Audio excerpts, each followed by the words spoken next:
Subscribe करें और bell दबाएं ताकि कोई खबर रह न जाए।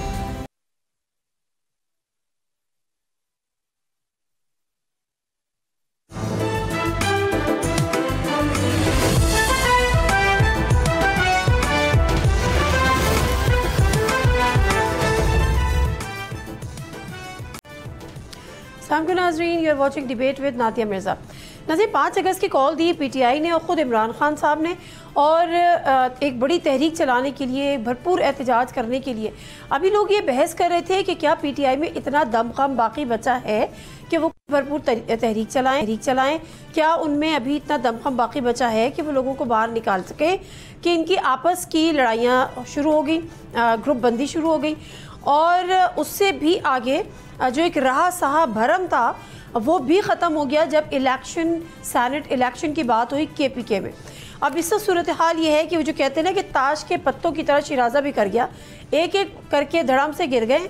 आपस में इनकी जो सूरत हाल है इस नहज पर आ गए हैं कि जो नज़रियाती कारकुन हैं उनका कहना ये है, और वो शायद अपनी जगह ठीक भी हैं, कि जो नज़रियाती लोग हैं जिन्होंने कुर्बानियाँ दी हैं, जो वर्कर्स हैं, उनके नाम होने चाहिए, ना कि पैराट्रूपर्स के नाम होने चाहिए, या एटीएम मशीन्स के नाम होने चाहिए, या उनके होने चाहिए जिन्होंने 9 मई की प्रेस कॉन्फ्रेंस कर दी थी। लेकिन उसके अलावा एक और जो बड़ी अचंभे की बात है, जो तला महमूद हैं, जो कि वो भी सेनेटर बनने जा रहे हैं JUI की, उन्होंने एक बड़ा अहम बयान दिया। उन्होंने कहा कि अगर जो नज़रियाती कारकुन हैं उन्होंने कागजात नामजदगी वापस नहीं लिए तो हुकूमत और अपोजिशन मिलकर इलेक्शन लड़ेगी। वो कितना बड़ा सेटबैक होगा पीटीआई के लिए, और मामला है क्या। कल भी हमने एक प्रेस कॉन्फ्रेंस देखी थी नज़रियाती कारकुनों की। इस साथ हमारे साथ रहमान मौजूद हैं, सिटी जनरल सेक्रेटरी पीटीआई। अस्सलाम वालेकुम रहमान जलाल साहब। रहमान जलाल साहब, जिस वक्त मैं आपसे बात कर रही हूँ उस वक्त तक ये फैसला हतमी है, फुल एंड फाइनल, कि जी आपने जो कागजात नामजदगी हैं वापस नहीं लेने, या अभी इसमें आप लोग कोई लचक दिखा सकते हैं, या एज वी स्पीक अभी कोई मुज़ाकरात हो रहे हैं? आपका बहुत शुक्रिया कि आपने हमें मौका दिया कि अपना मौका पेश कर सके। ऐसा है जी कि सियासत में लचक बिल्कुल दिखानी भी पड़ती है, और हम पॉलिटिकल वर्कर हैं, हम लोग बिल्कुल इस पर डेडलॉक नहीं बना रहे। हमने अपना एक जायज मुतालबा पार्टी हाईअप्स के सामने रखा, और उसमें काफी बातचीत हुई भी, लेकिन हम यही कह सकते हैं कि अभी तक हमारा कोई मुतालबा जो जायज, हमारी नजर में एक जायज मुतालबा, वो अभी तक माना नहीं गया।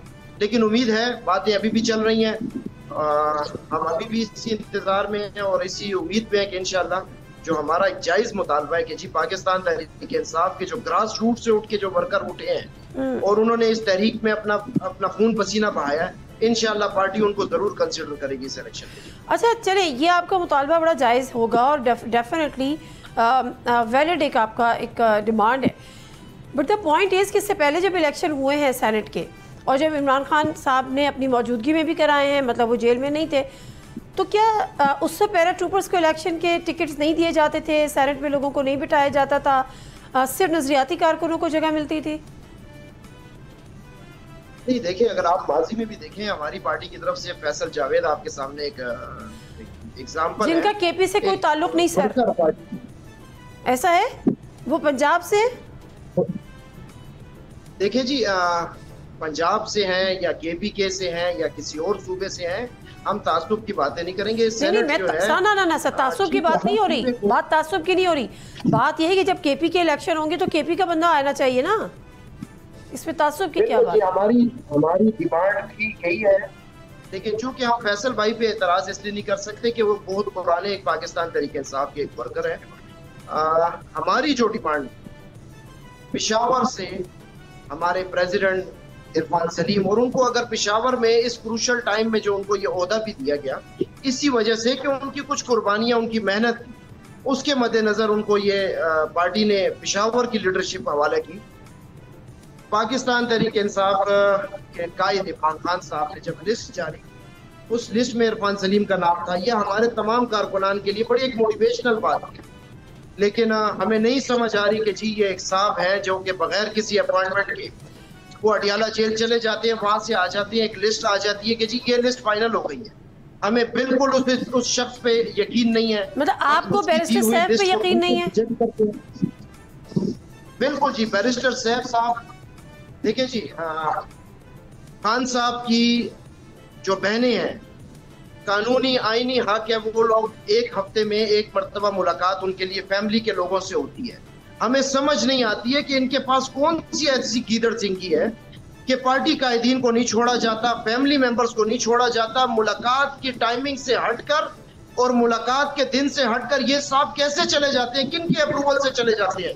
ना इनके लिए वहां पे रोड बंद होता है, ना इनके लिए वहां पे पुलिस आती है, जबकि इनके लिए वहां पे रेड कारपेट डाला जाता है। आखिर किसकी हिमाकत? इस शख्स के लाए हुए इन नामों पर हमें बिल्कुल भी यकीन नहीं है। हम अपनी पार्टी के लीडरशिप से, अपनी पार्टी के हाईएफ से, जो हमारे लिए अच्छा, अब मुझे कोई ये बताएगा कि कल अली अमीन गंडापुर साहब से आपके मुज़ाकरात हुए, फिर वो शायद आपका इंतजार करते रहे और आप लोग दूसरे दौर में नहीं गए। असल हर्डल क्या है, क्यों नहीं माने जा रहे आपके मुतालबात?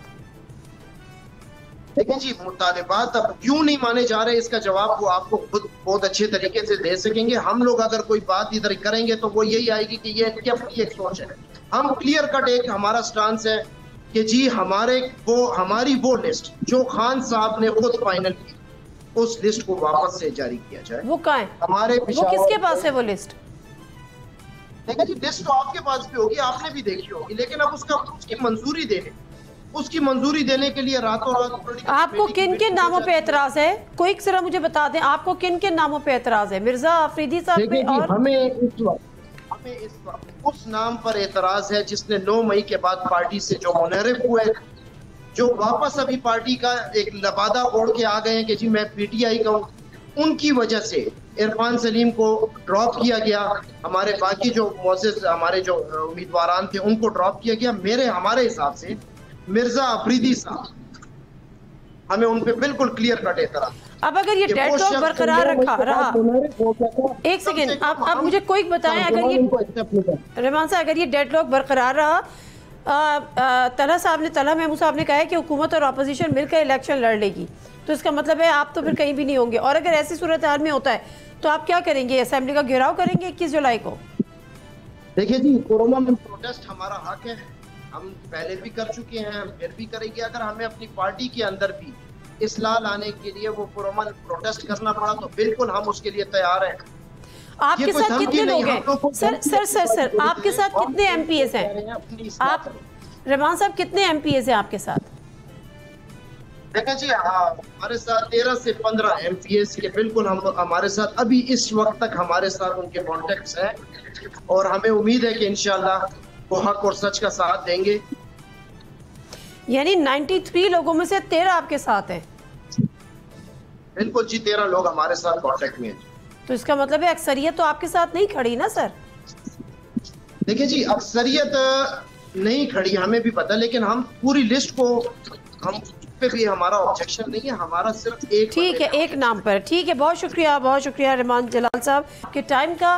गुफ्तगू कर रहे थे जो नज़रियाती कारकुन है पीटीआई के, और जिनका कहना यह है कि हम 1 इंच अपने मुतालबे से पूरे नहीं हटेंगे। जो सारा जो मसला है वो मिर्ज़ा अफरीदी साहब का है कि इरफान सलीम साहब को मिर्ज़ा अफरीदी की वजह से नहीं लिया गया, और वो इस लिस्ट को भी नहीं मानते, और वो बैरिस्टर सैफ पर भी उनको तहफ़्फ़ुज़ात है और उनको शक व शुबहात की नज़र से देखते हैं। ब्रेक ले लेते हैं, ब्रेक से वापस आते हैं तो इख्तियार वली खान साहब हमारे साथ होंगे, PMLN के अमजद खान नियाजी साहब होंगे PTI के, उनसे भी ज़रा बात करेंगे कि मामला है क्या और मामला आगे होगा क्या। ब्रेक लेते हैं, स्टे विद अस।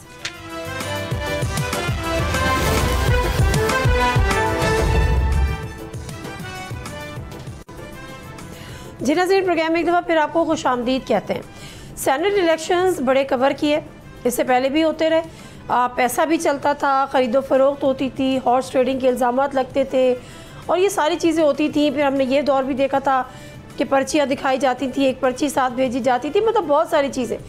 लेकिन जो हालात और वाक़यात इन सेनेट इलेक्शंस में, यानी आने वाले सेनेट इलेक्शन में जो कि 21 जुलाई को होंगे खैबर पख्तूनख्वा के, उसमें जो चीज़ें सामने आ रही हैं वो तो एक अनयूजुअली हैं, बड़ी यूनिक भी हैं, जो हमने कभी इससे पहले एक्सपीरियंस नहीं की थी। सबसे पहले तो बात कर लेते हैं PTI की, और ज़ाहिर PTI की ही मसला है। वो ये कि पहले ये होता था कि जी पीटीआई या हर पार्टी अपने अपने मेंबर्स को संभाल के रखती थी, उनके ऊपर चेक रखती थी कि कोई बिक ना जाए, कोई उसको ख़रीद ना ले, कोई उसकी बोली ना लगा ले।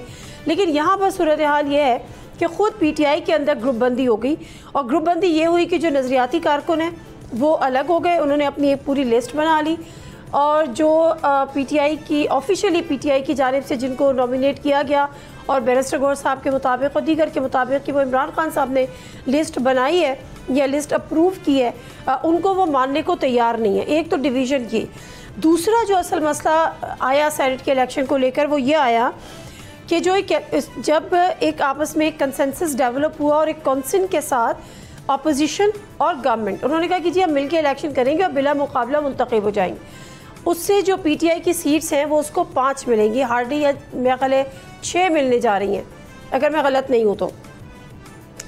जबकि अगर जो उसकी तादाद इस वक्त बताई जाती है केपी असम्बली में, मैं मुख्तसर से आपके जो इलेक्शन का फार्मूला है सेनेट इलेक्शन का, असम्बली मेंबर्स हैं टोटल 145, पीटीआई की तादाद है 93, अपोजिशन है 52। 19 मेंबर्स के कोटे के हिसाब से जो पीटीआई के 93 मेंबर्स हैं उनकी जो जनरल सीटों पे 5 सिर्फ जनरल सीट्स पे उनके जो सेनेटर्स हैं वो मुंतखब हो सकते हैं, और 49 के मेंबर्स के कोटों के हिसाब से टेक्नोक्रेट्स और ख़वातीन की नशिस्तों पे 4 सेनेटर मुंतखब हो सकते हैं। यानी ओवरऑल जो है वो 9 हो सकते हैं, जबकि यहाँ पर वो 6 पर इक्तफ़ा करके बैठे हैं। ये भी एक बहुत बड़ा इशू है। दूसरी तरफ जो गवर्नमेंट है उन्होंने ये कहा है, जो अभी बेसिकली जो तला महमूद साहब है जो कि उम्मीदवार हैं JUI के, उन्होंने कहा कि अगर जो पीटीआई के अरकान हैं जो अपने आप को नज़रियाती कह रहे हैं वो अगर कागजात वापस नहीं लेते तो फिर हम गवर्नमेंट और अपोजिशन अलग अलग इसको इलेक्शन को लड़ेगी और फिर देखेंगे कि क्या होता है। प्रोग्राम का बाकायदा आगाज़ करते हैं। इख्तियार वली खान साहब हमारे साथ मौजूद हैं, coordinator to prime minister of Pakistan for information Khyber Pakhtunkhwa, और उसके साथ साथ हमारे साथ मौजूद हैं अमजद अली खान नियाज़ी साहब, पीटीआई के सीनियर रहनुमा हैं। बहुत शुक्रिया अमजद नियाज़ी साहब आपका भी।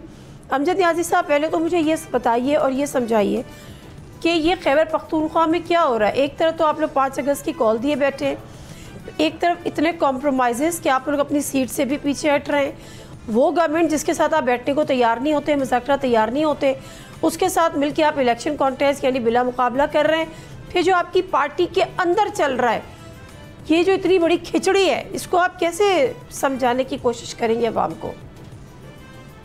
बिस्मिल्लाहिर्रहमानिर्रहीम। नादिया, जितने आपने सवाल किए हैं उसके हिसाब से मुझे टाइम भी मिलना चाहिए ताकि मैं एक्सप्लेन कर सकूं। सबसे पहले जो हमारे साथ जुल्म हुआ है, जो पाकिस्तान की अवाम के साथ जुल्म हुआ है, वो हुआ है जो फैसला आया है। इससे पहले जो फैसला आया था वो चीज़ें अपना, हमारी स्पेशल सीट जो है वो पाकिस्तान तहरीक इंसाफ को मिली थी 75 के करीब, आपको याद होगा। उस फैसले को नहीं माना गया, रिजर्व सीट उस फैसले को मैं रिजर्व सीट, तो वो उसी का शाखसाना है ना। ये सारा जो दूसरा फैसला आया कि अक्सरियती फैसले को अकलियती फैसले ने जो है वो रिजेक्ट किया है, ये पाकिस्तान की तारीख का सबसे बड़ा मजाक है।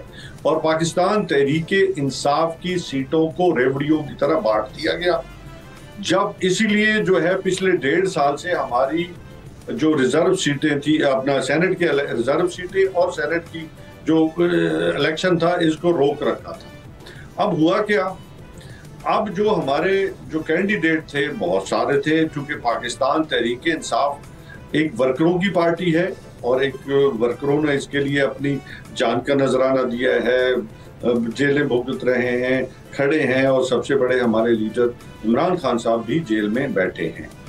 अब वहाँ पे हमारा जो मौक़िफ़ है, डे 1 से खान साहब का एक मौक़िफ़ रहा है कि पाकिस्तान के अंदर जब भी इलेक्शन होते हैं सेनेट के, तो उसमें छांगा मांगा, उसके अंदर खरीदो फरोख्त, उसके अंदर जो कुछ होता है वो जितनी गलाजत मतलब आती है, और जो एक अपर हाउस है उस हर सेनेटर को जो है वो एक शक की निगाह से देखा जाता है कि जी शायद इसने बार्गेन करके बैकडोर चैनल से जो अपने आप को मुंतखब कराए। हम हमेशा से कहते आ रहे हैं कि जी आप इसको ओपन बैलेट के जरिए जो है मुंतखब कराएं, ताकि जो दूध का दूध और पानी का पानी रह सके, इसके मसाइल ना आ सके। हाँ। अब जो है आपकी ये बात है कि जो हमारी पॉलिटिकल पार्टी ने अपना पॉलिटिकल कमेटी ने और उसके अलावा जो अच्छा, ये एक सेकंड ये दो पार्ट है। मैं पहले एक पार्ट को खत्म करके इफ्तिखार मैं उसी पे आ रहा हूँ ना, मेरी नातिया मैं उसी पे आ रहा हूँ। एक सेकंड, नहीं सर, मैं ये चाह रही हूँ इख्तियार वली साहब को भी मैं जरा ऑन बोर्ड ले लूँ। पहले मुझे ये बताएं कि जो आपने आपने बेसिकली जवाब दिया है कि अपोजिशन के साथ कंसेंसस के साथ इलेक्शन कॉन्टेस्ट करने का या कराने का सेनेट के, ताकि हॉर्स ट्रेडिंग ना हो।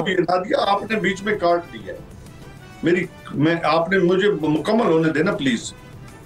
बात यह है कि पाकिस्तान तहरीक इंसाफ की political committee, Pakistan Tehreek Insaf KPK की पार्लिमानी पार्टी ज़हन में रखे, पार्लिमानी पार्टी वहां की और पॉलिटिकल कमेटी फेडरल की, उन्होंने मतलब जो नाम थे जो खान साहब को भिजवाए, तो उसके ऊपर खान साहब को जो सामने उनकी चीजें थी उन्होंने उसको इंडोर्स किया। अब वापस आए, उसके बाद जो है वो अगर जहां पे मैंने कहा कि जहां पे हमारी सीटें बननी थी 10 और एक सीट थी जो अपोजिशन की थी, हमारी 3 सीटें 4 सीटें वहां से छीन ली गई, तो मसाइल वहां से आए हैं। अब हमारे जो वर्कर हैं उनका भी राइट है। नहीं, मैं वर्कर्स पे बाद में आती हूँ सर, सॉरी मैं आपकी बात यहाँ पे थोड़ा सा काटूंगी, वर्कर्स वाली बात बाद में आती हूँ। पहला सवाल का हिस्सा जो आपने कंप्लीट किया कि आपने ये जवाब दिया है कि चूंकि हॉर्स ट्रेडिंग ना हो, पैसा ना चले, खरीदो फरोख्त ना हो, तो आपने हुकूमत के साथ मिलकर इलेक्शन लड़ने का ऐलान कर दिया। अब जरा इख्तियार वली साहब, अगर ये बात दुरुस्त है तो ये एक तो ये हमने नहीं किया, बात सुने, मैंने नहीं किया, मेरा काम देखिए, मैं तो खान साहब का पॉलिटिकल कोऑर्डिनेटर हूँ। ये फैसला हमारी KPK की पार्लिमानी पार्टी, जब आपसे मुराद PTI थी मेरी, जरा आपकी साथ नहीं थी, पॉलिटिकल कमेटी उसने इंडोर्स किया है, ठीक है, उन्होंने एक फैसला लिया है, उसके अपने वहाँ के हालात के मुताबिक उसको वो उन्होंने देखा है, ठीक है, बिल्कुल ठीक है। इख्तियार वली साहब, अब दो चीज़ें, एक तो ये कि हॉर्स ट्रेडिंग से बचने के लिए या अपने लोगों को बचाने के लिए, खरीदो फरोख्त से बचाने के लिए, पैसे चलाने से बचाने के लिए ये इक़दाम किया है, तो ये तो एक सबसे बड़ा इल्ज़ाम आप लोगों के पर है कि अगर वो ये ना करते तो उसका मतलब है कि आप लोग पैसे चलाते हो, लोगों को खरीदो फरोख्त होती जो हॉर्स ट्रेडिंग हमेशा से होती है। प्लस अब चूँकि इनके नज़रियाती कारकुन वापस लेने को अपने कागजात नामजदगी तैयार नहीं है, तो अब आपका लाहे अमल क्या होगा? बिस्मिल्लाहिर्रहमानिर्रहीम। बहुत शुक्रिया नादिया। देखें, मेरे ख्याल में ये जो अलायंस के लिए हमने इनको एक अपॉर्चुनिटी दी है, इनके कारकुन को वो बात समझ नहीं आ रही है। इनके पार्टी के बड़े सीनियर लोगों को शायद वो बात समझ नहीं आ रही, कुछ का अपना बुग़्ज़ भी होता है। ये अलायंस हमने इसलिए बनाया था कि अस्तबल बंद हो जाए और ये जो बाइंग सेलिंग होती है ये बंद हो जाए, क्योंकि there is a big lot of Khyber Pakhtunkhwa assembly में जो PTI का एक बहुत बड़ा लॉट है, that is more than 4 dozen. आप कह लें कि 50 से ज्यादा अरकान हैं, and they were ready for sale and you are ready for to purchase.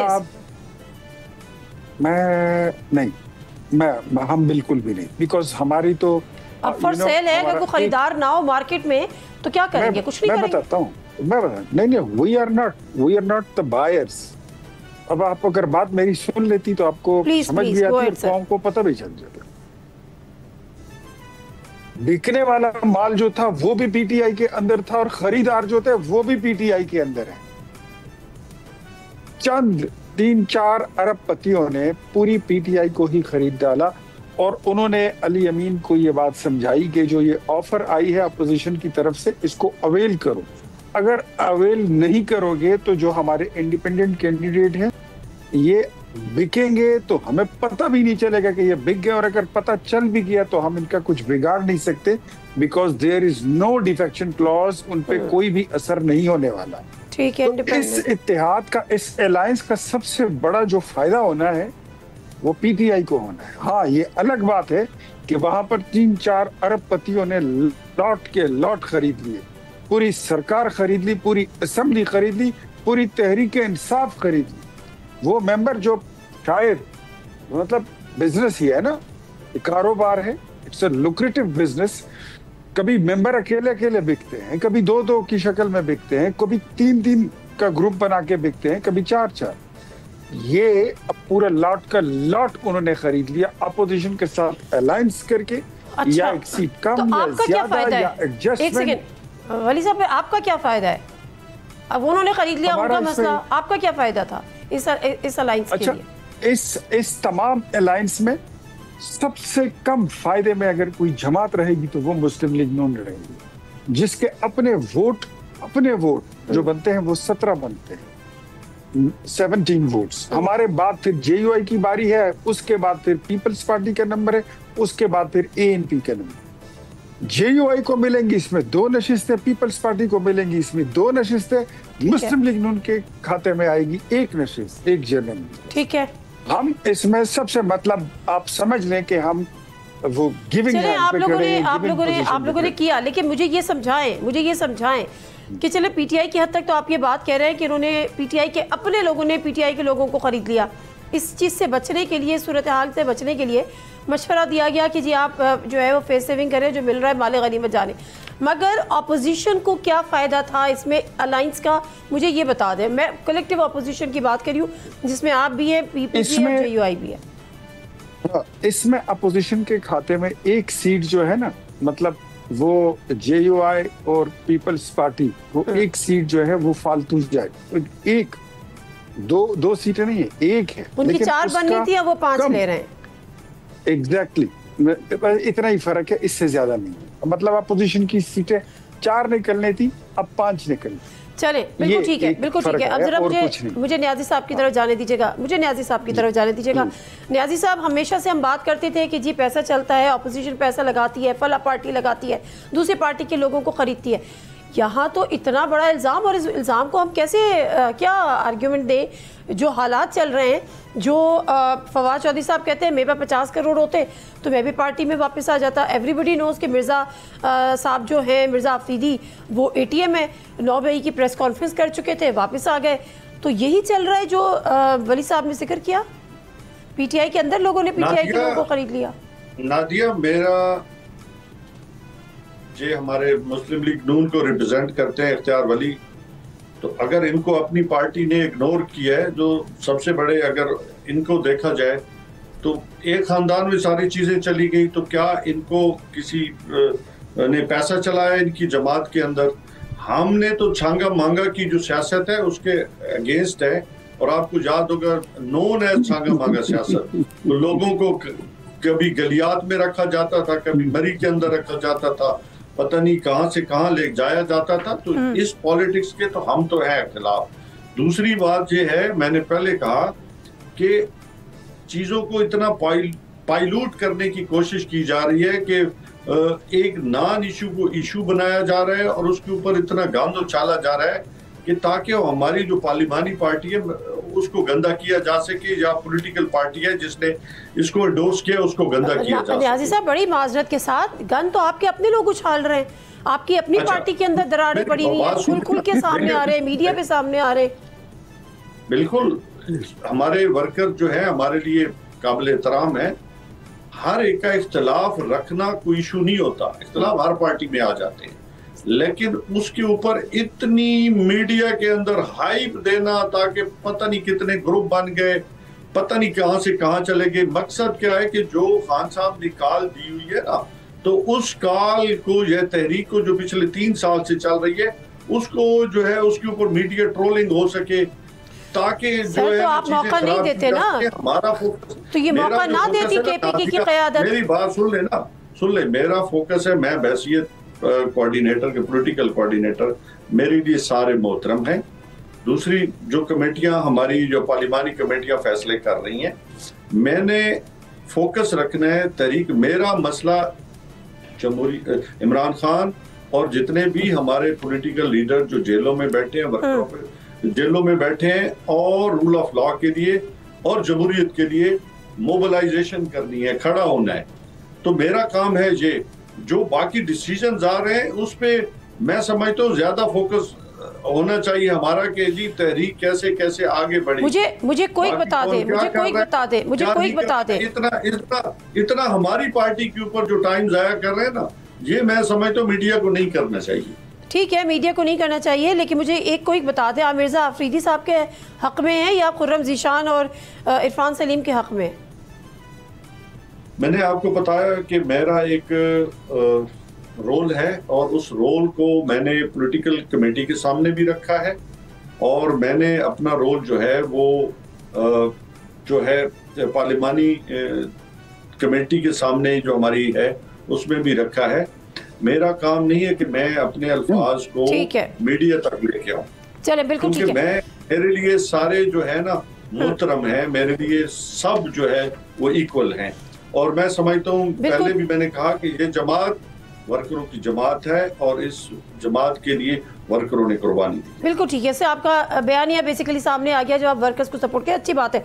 वली साहब बताएगा, इलेक्शन क्या होने जा रहे हैं, सेनेट के आप लोगों के पास 4 की बजाय 5 सीट आ जाएंगी, उसके बाद क्या इरादा है? क्या JUI इस वक्त आपके साथ है, आगे भी साथ चल के आगे असेंबली तोड़ने का या इन हाउस तब्दीली के लिए कोई एफर्ट्स कभी कोई प्लान है सर? देखिए, हमारा जो अपोजिशन का अपना हाउस है वो इन ऑर्डर है और हम हुकूमत गिरा नहीं रहे बल्कि हुकूमत के गिरने का इंतजार कर रहे हैं। साजिश हमने कोई नहीं करनी। इनके अपने जो 3 धड़े बन चुके हैं उसमें से कोई भी धड़ा इनसे अलग हुआ, इनकी अक्सरियत खत्म हो जाएगी। 3 धड़े हैं, कोई भी अलग हुआ, 3 आपको पता है 3 टांगों पे कुर्सी खड़ी नहीं रह सकती। जिस वक्त वो हुकूमत इनकी गिरेगी तो उसके बाद फिर हमें अपना जमहूरी या आईनी और दस्तूरी जो भी हमारा पार्लिमानी रोल होगा वो हम अदा करेंगे। जहाँ तक ये बात की मेरे भाई ने, अमजद खान नियाजी साहब ने, तो देखें मैं आपको बात बताता हूँ, कारकुन की बात आप तो कर रहे हैं लेकिन कारकुन का आपके हाल क्या है? मैं तो सेनेट का अगर इस बार नहीं हूँ तो मैं अगली बार ले लूंगा। मैं इस वक्त पोजीशन पर हूँ, मैं वजीर आजम की टीम का हिस्सा हूँ। मैं ये नहीं हूँ कि मैं मतलब वेला फिर रहा हूँ, ऐसा नहीं है। लेकिन आपके लिए तो मेरे ख्याल में जरूर सोचिए, मैं कुछ ज्यादा ऐसे अल्फाज नहीं सुनाना चाहता कि आपको दुख हो या आपको बुरे लगे, लेकिन खैबर पख्तूनख्वा में आपकी जमात जो है ना वो ऐसा बिक रही है जैसे उसकी बोली लगी हुई है। एक एक करके नहीं बिकी, लॉट का लॉट बिक गया, पूरे का पूरा लॉट। और खरीदने वाले PTI के अंदर से, वही कह रहा हूँ, 3-4 अरबपतियों ने खरीद लिया, जिनमें मिर्जा आफरीदी भी शामिल है, जिनमें मिर्जा डेफिनेटली जो beneficiary, I don't want to name anybody, मुझे मैं किसी को कोई जरूरत नहीं है कि मैं किसी को इतनी अहमियत दूं कि, लेकिन आपकी जमात की मिसाल इस वक्त रजिया की तरह है और रजिया जो है 5-6 गुंडों में फंस चुकी है। ये आपकी सारी जमहूरियत है। हालांकि मैं आपको ये भी बता दूं, रजिया कौन है? मेरी इस बात की, रजिया PTI है, और कौन है? और इनको मैं आपको गुंडे भी PTI के अपने गुंडे। अच्छा ठीक है। फिर घर की फिल्म है, घर का स्टूडियो है, घर का कैमरा है, घर का प्रोड्यूसर है। चले फिर घर वालों को सुलझाने देते हैं, फिर घर वालों को सुलझाने देते हैं। इख्तियार वली साहब, एक बात आपको बासदे एहतराम, पिछले दिनों खुद मैं इनका मीडिया टॉक सुन रहा था और अमजद साहब जरा मेरी बात सुन लेते तो अच्छा होता। हाँ, सर मेरे पर टाइम बिल्कुल खत्म हो गया है। माज़र साहब, वली साहब, मेरे पर टाइम बिल्कुल खत्म हो गया। मुझे 1 लाइनर अमजद साहब से लेना है, प्रोग्राम खत्म करना है। सो सॉरी सर, आई अपोलोजाइज सर। अमजद साहब 1 लाइनर प्लीज। जी, मैं वही बात कर रहा था कि इख्तियार वली के बयानात अगर पिछले दिनों में देख रहा था अपनी पार्टी के हवाले से, और जब इनको इग्नोर किया गया तो क्या इनके मुकाबले में जिनको लाया गया उन्होंने पैसे दिए या इनको किस बेस पे इग्नोर किया गया? तो ये कहना कि जी वो कह रहे इस दफा नहीं तो अगली दफा ले लूंगा टिकट, उसमें वो कह रहे मेरे लिए परेशानी की बात नहीं है, बात सब परेशानी की PTI के लिए, और कोई डाउट भी नहीं है कि बात PTI के लिए ही है परेशानी की। अगर नहीं बिक रहे, लेकिन जो सूरत हाल है, जिस तरह से धड़ेबंदी है, लीडर जेल में है, एहतजाजी तहरीक का कह चुके हैं, लेकिन ये आपस के मसाइल ही ख़त्म नहीं हो रहे। और फिर जब अपोजिशन और गवर्नमेंट अलग अलग इलेक्शन लड़ेगी, फिर जो पैसा चलेगा, फिर जो बंदे खरीदे जाएंगे, वो इससे बुरा हाल होगा। ब्रेक ले लेते हैं, ब्रेक से वापस आते हैं, प्रोग्राम को कंटिन्यू करेंगे। Stay with us.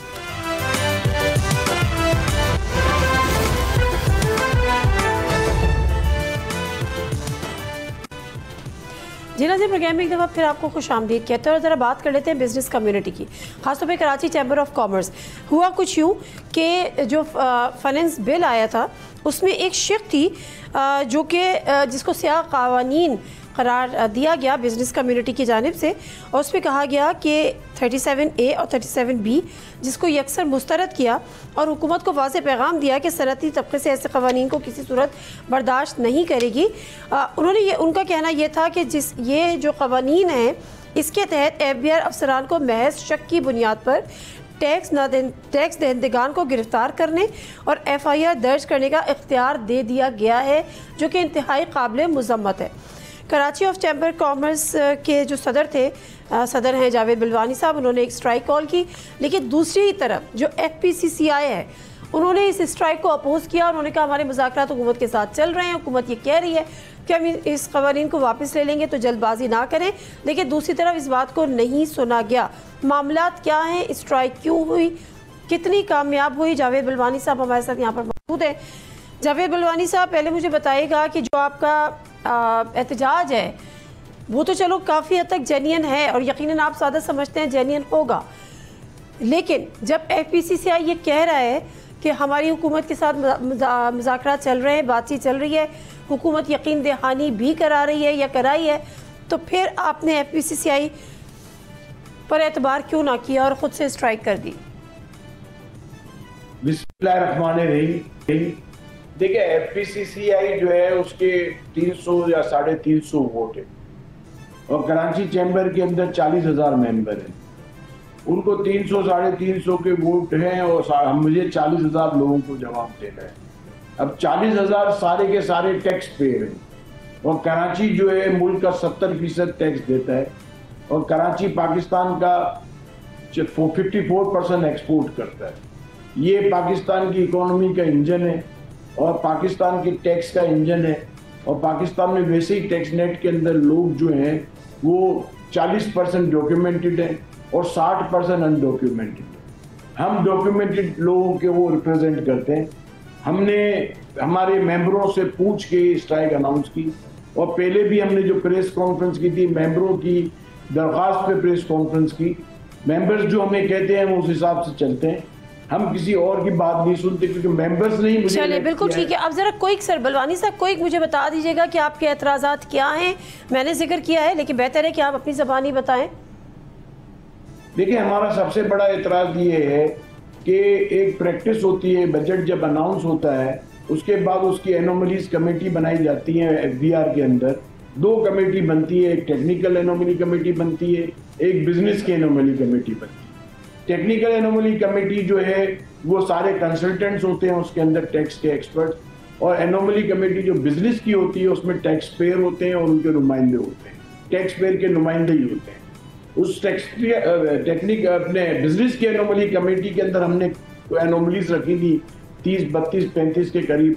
वो तमाम चैम्बर और फेडरेशन के सुमेद आई थी और उसके अंदर मीटिंग जो है वो नॉर्मल प्रैक्टिस ये है कि बजट फाइनल होने से 10 दिन पहले मीटिंग होती है और उसका एक प्रोसीजर है कि पहले जो है member IR policy, member IR custom, वो सारी कस्टम की और टैक्स और सेल टैक्स की जो है एनोमलीज पे डिस्कस करते हैं और उसमें जब टैक्स पेयर की जस्टिफिकेशन सही होती है या बिजनेस कम्युनिटी की नुमाइंदों की, तो उस एनोमलीज को दूर किया जाता है। ठीक है। हमारे यहाँ वो मीटिंग नहीं हुई और मीटिंग हुई आखिरी 2 दिन पहले बजट फाइनल होने से पहले, और उस मीटिंग के अंदर जो है मेंबर IR पॉलिसी और मेंबर कस्टम ने सारी एनोमलीज जो हम भेजते हैं उसको कंपाइल करके जिसमें मैक्सिमम लोगों की एनोमलीज पे ठीक है वो होता है, तो वो मीटिंग नहीं हुई और उसके अंदर चेयरमैन बैठते हैं और फाइनेंस मिनिस्टर बैठते हैं। फिर उसके बाद बजट के अंदर जो एनोमलीज हम जो दिखाई होती है हमने उसको क्लियर करते हैं कि इसको क्लियर किया जाए। अब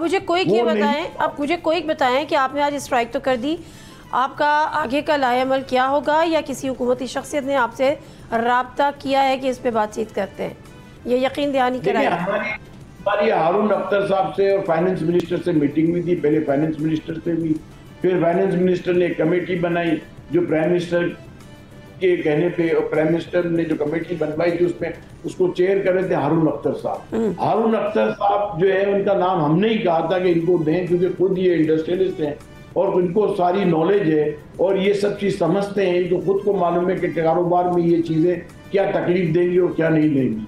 उन्होंने बड़ी अच्छी मीटिंग की, बहुत अच्छी मीटिंग कंडक्ट की और उसके अंदर हमारी सब बातें जो हमने इश्यूज उठाए थे 5-6 चीजों में, उन्होंने उसको एग्री किया और एफबीआर के चेयरमैन को भी उन्होंने हमारी वकालत की बल्कि, और उनको समझाया कि भाई ये तो चीज करोगे तो इधर कारोबार ही नहीं होगा, कारोबार ही बंद हो जाएगा। अब आप मुझे ये बताएं कि इन्होंने ऐसी जो 37A 37B के अंदर जो सेक्शन 9 धारा है उसके अंदर क्लियर लिखा हुआ है कि एक असिस्टेंट कमिश्नर अरेस्ट कर सकता है। आप मुझे ये बताएं कि टैक्स पेयर जो सालों साल से टैक्स दे रहा है और गवर्नमेंट के जो एम्प्लॉई हैं वो वैसे पब्लिक सर्वेंट होते हैं और खास तौर पे टैक्स पेयर की तो उससे टैक्स से उनको सैलरी मिलती है। हाँ। आप मुझे बताएं वो हमें अरेस्ट करेंगे, वो हमारे अकाउंट से पैसे निकाल लेंगे, वो हमारे अकाउंट को फ्रीज कर देंगे, तो हम कारोबार कैसे करेंगे? अभी ये हड़ताल कंटिन्यू करेंगे आप आगे या किसी से राब्ता हुआ है, मुज़ाकरात होंगे इस पे? देखिए हम तो चाहते हैं कभी भी जो है बिजनेस कम्युनिटी हड़ताल की बात नहीं करती, बिजनेस कम्युनिटी तो बल्कि पॉलिटिशियन से कहती है पार्टीज को कि आप हड़ताल करें तो बिजनेस और इंडस्ट्री बंद नहीं होनी चाहिए। तो हम तो कोशिश करते हैं और हमने ये हमारा बिल्कुल लास्ट एपिसोड स्ट्राइक होता है, हमने लेटर लिखे, हमने रिजाइन दिया, हमने वॉकआउट किया, हमने प्रेस कॉन्फ्रेंस की, हमें कोई जवाब नहीं मिल रहा था तो हमने स्ट्राइक अनाउंस। चले बहुत शुक्रिया, ठीक है, बहुत शुक्रिया जावेद बलवानी साहब आपके टाइम का। और जो कराची चैम्बर ऑफ कॉमर्स उन्होंने आज स्ट्राइक की, उनके इकोनॉमिक जोन जो है वो वहाँ पर बंद थे, पूरी उन्होंने बताई कि किस तरह से हड़ताल कामयाब रही। FPCC ने कहा था, FPCCI ने कि जी हम मुज़ाकरात कर रहे हैं, लेकिन उनका कहना यह था कि हम 40,000 मेंबर हैं और उनकी जो रिजर्वेशंस हैं, कराची बंद होना या कराची की बिजनेस कम्युनिटी की तरफ से स्ट्राइक करना या स्ट्राइक होना, इसका मुल्क की मईशत मुतहम्मिल नहीं हो सकती। तो मेरा ख्याल है इसको सीरियसली अब कहीं ना कहीं लिया जाएगा और इनसे मुज़ाकरात किए जाएंगे और इनके तहफ़्फ़ुज़ात भी दूर किए जाने चाहिए। प्रोग्राम से दीजिए नादिया मिर्ज़ा को इजाज़त, अल्लाह हाफ़िज़।